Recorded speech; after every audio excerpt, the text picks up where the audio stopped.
আসসালামু আলাইকুম, welcome to Apple inside BD. আপনি যদি একটা নতুন আইফোন পারচেস করতে যান, আপনি অনেক সময় অনেক বেশি কনফিউশনে ভোগেন যে আপনি কোন দেশের ভেরিয়েন্টটা নেবেন বা কোন মডেলটা নেবেন বা কোন ডিভাইসটা নেবেন, প্রো মডেল নেবেন, নন প্রো মডেল নেবেন। তবে আজকের ভিডিওর টপিকস হচ্ছে যে কোন ভেরিয়েন্টটা নেবেন। আসলে আমাদের মধ্যে একটা মিথ কাজ করে, যে মিথটা এতদিন পর্যন্ত ছিল। বর্তমানে আইফোন 14 প্রো ম্যাক্সটা মার্কেটে অ্যাভেলেবেল। তো এর আগ পর্যন্ত আমরা জেনে আসতাম, 13 প্রো ম্যাক্স কেনা পর্যন্ত আমরা জেনে আসতাম যে ইউএসএ ভেরিয়েন্টটাই আসলে ভালো ভেরিয়েন্ট, বা ইউএসএ ভেরিয়েন্টটা হচ্ছে পারফেক্ট ভেরিয়েন্ট, বা ইউএস ভেরিয়েন্টটা সব থেকে ভালো। এটা আসলে এরকমটা না। বিষয়টা হচ্ছে কি, যে একমাত্র ইউএসএ তেই হচ্ছে প্রাইস রেঞ্জটা হচ্ছে স্টাবেল থাকে। মার্কেট ইউএসএ যেহেতু কোম্পানি ইউএস থেকে প্রডিউস করে, ইউএস থেকে হচ্ছে তারা সবকিছু ইয়ে করে, এই জন্য ইউএসএ যেহেতু নিজেদের মার্কেট, ওরা প্রাইস রেঞ্জটা ওখানে সব থেকে কম রাখে। আর যার ফলে আমাদের দেশের যে রিসেলাররা বা সেলাররা, এরা হচ্ছে ইউএস থেকে পারচেস করে আনলে এদের প্রাইসটা কম পড়ে। আপনি যদি পাশে কানাডাতে যান, এখানের প্রাইস একটু বেশি পড়ে। আপনি আমাদের দেশের পাশে ইন্ডিয়াতে যান, ইন্ডিয়া কিন্তু ম্যানুফ্যাকচার করে আইফোন। তো হচ্ছে তারপর ওদের দেশের প্রাইস কিন্তু অনেক বেশি। তো এই জন্য আমাদের দেশের মধ্যে এতদিন একটা মিথ ছিল, একটা মিথ ক্রিয়েট করা হয়েছিল যে আপনি হচ্ছে যে ইউএস ভেরিয়েন্টটা 13 প্রো ম্যাক্স পর্যন্ত আপনি ইউএস ভেরিয়েন্টটা পারচেস করেন, তাহলে হচ্ছে সব থেকে ভালোটা পাবেন। যেমন জাপান ভেরিয়েন্টে একটা নেগেটিভ সাইড ছিল, জাপান ভেরিয়েন্টের দাম কম ছিল। তারপরে ইউএই দুবাই ভেরিয়েন্টের দাম কম ছিল, তবে হংকং ভেরিয়েন্টের দাম বেশি ছিল। এরকম বহুত কিছু, বহুত কাহিনী, বহুত কিছু। কিন্তু আপনি কি জানেন যে সবকিছু ম্যানুফ্যাকচার হয় ওয়ার্ল্ডের 3-4টা দেশে? ঠিক আছে, তার মধ্যে ইন্ডিয়া আছে, চায়না আছে, ইউএসএ খুবই সামান্য পরিমাণ ম্যানুফ্যাকচার হয়।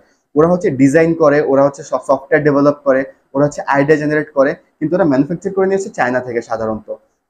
তো হচ্ছে ফক্সকন বানায় দেয় আইফোনের ডিভাইসগুলো, বেশিরভাগই ফক্সকন বানায়। তো সবগুলো একই জায়গায় ম্যানুফ্যাকচার হয়।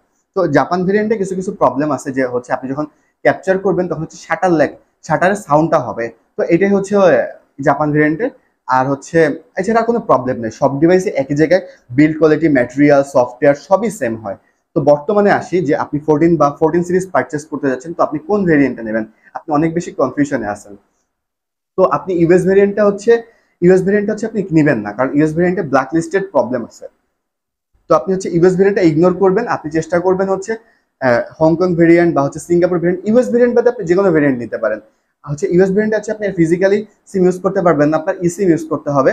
তো ওইটা বিষয় না, আপনার যদি গ্রামীণ বা বাঙালি, এখন সব অপারেটরই হচ্ছে আপনাকে প্রোভাইড করে দিছে, যে ইসিম প্রোভাইড করে দিছে কম বেশি।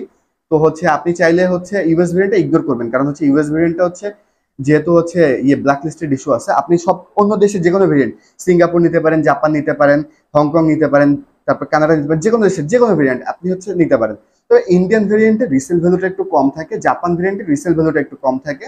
তো আপনি যে কোনো, এছাড়া হচ্ছে আপনি সিঙ্গাপুর ভেরিয়েন্ট নেন, অন্য যে কোনো দেশের ভেরিয়েন্ট আপনি পারচেস করতে পারেন। এছাড়া যদি আর কোনো ইন ডিটেলস কোশ্চেন থাকে আপনাদের, আপনারা আমাকে কমেন্টস করেন, আমি আপনাদের সবার রিপ্লাই দেওয়ার চেষ্টা করবো। তো আজকের ভিডিওটি এতটুকু, ভালো লাগলে লাইক শেয়ার কমেন্টস করবেন। এছাড়া আইফোন রিলেটেড যে কোনো ইনফরমেশনের জন্য আমার চ্যানেলটি ঘুরে আসতে পারেন। হয়তো আপনার কোশ্চেন অ্যান্সারটা আমার অলরেডি ভিডিও মেক করা আছে। তো ধন্যবাদ, আসসালামু আলাইকুম।